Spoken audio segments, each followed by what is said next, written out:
Who am I? Richard Kazimer, media veteran. Why I got in radio is because I'm good with a knife. Contributor in Perth, Australia. Our friend Richard Kazimer in the United States. How are you guys enjoying the 19th century? Is that working out for you? How can you say, I'm not making fun of you as a race, I'm making fun of you as black performers? I think as a country, Americans are as patriotic as the most rabid UK football hooligan. Who am I? Richard S. Kazimer. Yes, it is time to catch up with Richard Kazimer, our friend in the United States, who hails from, I was going to say sunny Massachusetts, but I was saying that with my tongue planted firmly in my cheek. Richard, how are you? I'm doing fine. So, it's a pretty nice day today. We got into the mid-50s Fahrenheit over here. It's a sunny day, and most of the snow is all gone. My wild rabbits are in the backyard now, so it's good. We're getting into spring now and looking forward to it. Mind you, that was only yesterday. I might add that it's a blistering 12.7 degrees where Richard is right now. But enough to melt the snow, that's all that matters for you? It is. Snow is truly overrated, isn't it? We call it poor man's fertilizer.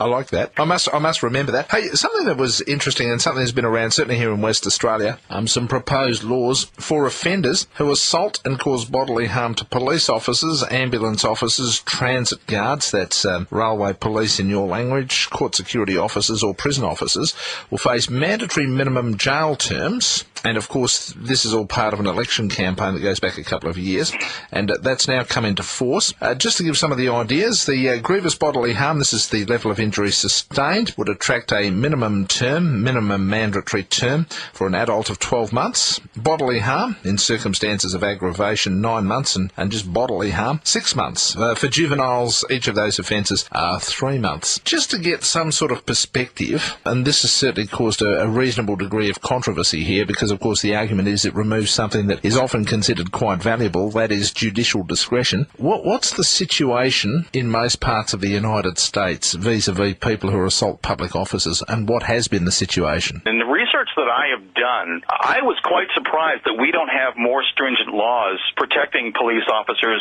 firefighters, and paramedics and such than we do. Most of them are just misdemeanors. It varies state by state. There is no blanket law in the United States that hands down a blanket penalty for assaults against a law enforcement official. So I was quite disappointed. Most of them are $500 fine, Class A misdemeanors. And then you get into other states like New York, for example, which has one of the most stringent and harsh penalties for assaulting a police officer. They probably have one of the harshest crimes against police acts in the country, where these are felonies, everything from a Class A to a Class I felony. And it varies on the magnitude of the assault, but nothing that is uniform. If you assault an FBI agent, that falls under the federal jurisdiction of the country itself. But again, I was quite surprised and honestly disappointed that our law enforcement officials here are not protected more than they should be. Is that because law enforcement officials in the United States carry guns? And okay, sure, they carry guns here, but is it because in the United States, at least this is the way it's portrayed here, that they're more willing to use them? No. Our police officers, as I'm sure they are in every country, are trained to only use their weapon as a last resort. You'd never draw your weapon unless you intend on using it. Okay, my understanding is that they draw their weapons more frequently for the simple reason that, by and large, say, for example, in a traffic stop in the United States, you are far more likely to be stopping somebody who has a gun than you are in Australia. I mean, to be honest, an Australian traffic cop would never consider that the person they're stopping has a gun, because there would be so few people who did. I would have to disagree with that. The misconception that most people in the United States have guns or carry guns, that is totally not true. The number of guns that we have here in the United States doesn't represent, you know how there's always the statistic that there's one gun for every person living in the United States? That doesn't hold true, because most people that own guns, or a lot of people that own guns, own several guns, and they're also gun collectors. So that really doesn't bear any truth to it. And no officers in stopping a traffic violator, unless they're getting some information from running the tags or running the license plates, that there's no reason that they would be approaching that car with their gun drawn. So that just doesn't happen? No. So on that... If they have reasonable cause, if they suspect, and I'm not talking about profiling here, but if they suspect that the person or persons in the car that they are stopping are either criminals, have left a scene of a crime, or possible drug dealers or whatnot, then maybe there's a little more caution. But if your tail light is out or something like that, or you ran a stop sign, no, they wouldn't be approaching that car with a gun drawn. All right, well, maybe that'll be something that we'll have a look at. It's interesting also that quite clearly, with perhaps the exception of New York, it seems that your regulations in regard to that are somewhat slacker than we might have expected. So that's certainly going to be something that's interesting to look at. Something else that we just don't seem to be able to get our heads around, certainly here in West Australia, it'd be interesting to find out what the general play is in the United States. Shopping hours. Now, here in West Australia, I'll give you our trading hours. General retail shops trade from 8 a.m. to 6 p.m, Monday, Tuesday, Wednesday and Friday, 8 a.m. to 9 p.m. on Thursday, 8 a.m. to 5 p.m. on Saturday, are closed on Sunday and public holidays. That's general retail shops. Of course, there are exceptions to that, and there's a list that's far too great to go into. Trust me, you just about need a lawyer to interpret our laws.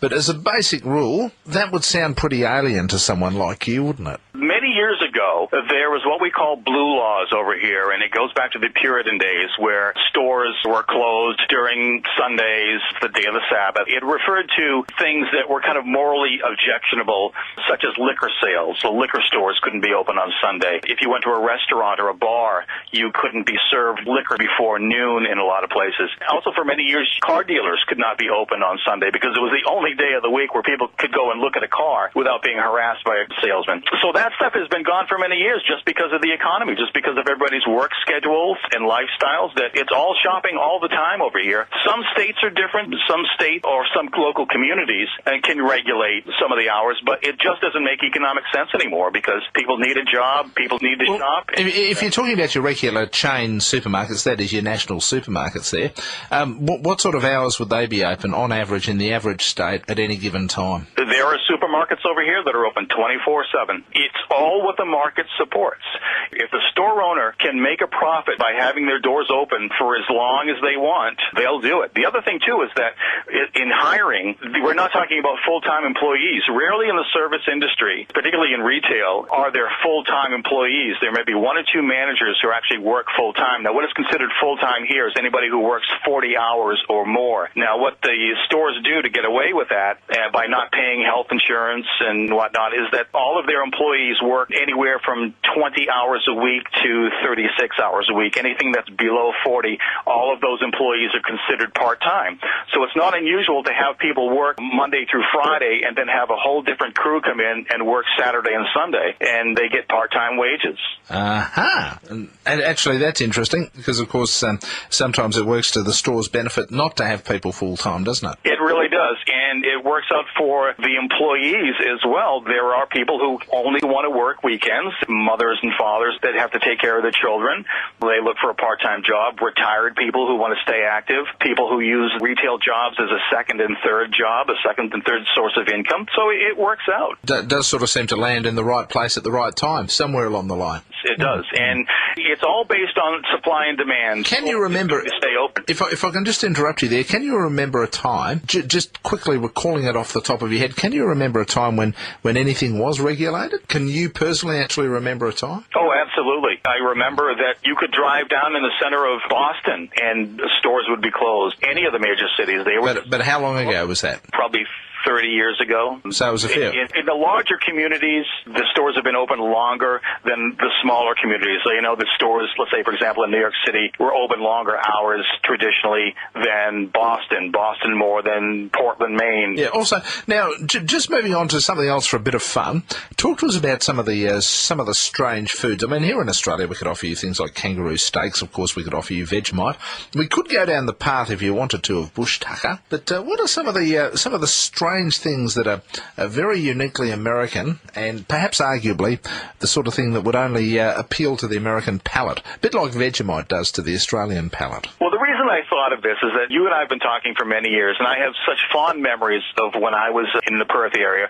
And one of the most fond things I remember was meat pies. When I had a meat pie down there, I thought, why would anybody go to a fast food place when you have meat pies? And the other thing, too, was Perth was the first place I ever had a hamburger that had beetroot on it. And it was like, it just... What? You don't have a hamburger with beetroot on it? I was at a restaurant, and I saw this thing, and I said, what is that? And I'd eaten beef minutes before, the server said it's beetroot. And I said, that is the strangest thing, and it made perfect sense. And I do it a lot. I put beetroot on my hamburger. Oh, no, I was going to say a hamburger is really made whole, I reckon, with beetroot. Yet, beetroot is one of those things that people have a love-hate relationship with. They either love it or they hate it. There's no one halfway in between. You're right. I keep going back to the meat pies and how wonderful they are, and it just reminded me of growing up in New England and our colloquial food. We have chicken pot pies, and we have seafood pies, lobster pies, and things like that. Mostly the food that we eat represents the food that is caught and grown locally. So New England food is different than Southern food, is different than Western food. Of course, a lot of it comes from the historical influences, doesn't it? I mean, for example, in places like Louisiana, you have a lot of Cajun cooking and that sort of stuff, don't you? And that goes back to the historical influences, doesn't it? Exactly, because America is a melting pot. It always was. It always will be. That's how this country was founded, by many different cultures coming in here. I was trying to think of what is our closest thing to Vegemite, and I would think that some of the weirdest food that we kind of embrace and is truly American is Spam. Do you know what Spam is? Yeah, it's canned ham. That is probably the number one true American dish that is so... Is Spam American? I thought Spam was British in its origins. I stand to be corrected. Well, macaroni and cheese, that's probably one of our main comfort foods over here, and truly unexplainable. I don't like it, but my wife loves it, and a lot of people, it's a mainstay. Meatloaf is another thing that we eat a lot of. I'm talking about comfort foods that you actually make in your own home, not stuff that you would go out, like a pizza or any fast food stuff. Well, we could offer you a kangaroo tenderloin or an emu fillet with bush tomato chutney. I've had kangaroo. Yep. I've had kangaroo, barramundi, I love, and it's hard to get over here. What about some pan-fried marlin? How does that sound? Love it. Or what about ocean trout tartare on potato rossetti with a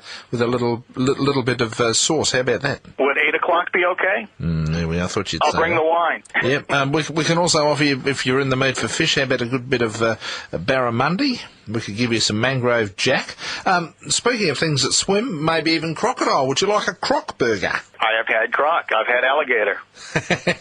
Which tastes best, do you reckon, crocodile or alligator? I think it it probably depends tastes on the wine. Richard, it's always a pleasure. We'll have a chat to you next week, my friend. All right, brother. Go Dockers.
All right, brother. Go Dockers.